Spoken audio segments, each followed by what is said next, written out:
হায় চা দোকানদার, এক কাপ চা আর দুটা বন বিস্কিটের জন্য একদ্দুর বেচা কিনা করতে গিয়া সারাদিনে এক ওয়াক্ত নামাজ পড়তে পারেন না।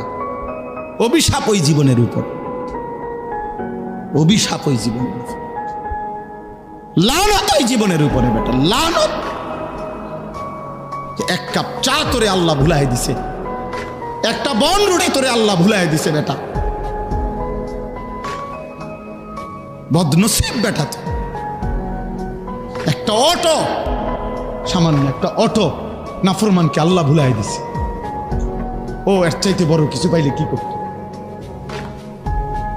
একটা সিএনজি নাফরমানকে আল্লাহ ভুলাই দিছে। ও এর চাইতে বড় কিছু পাইলে কি করত? বলে একটা সিএনজি চালায় সামান্য, এই তো এক ওয়াক্ত নামাজের টাইম। একটা অটো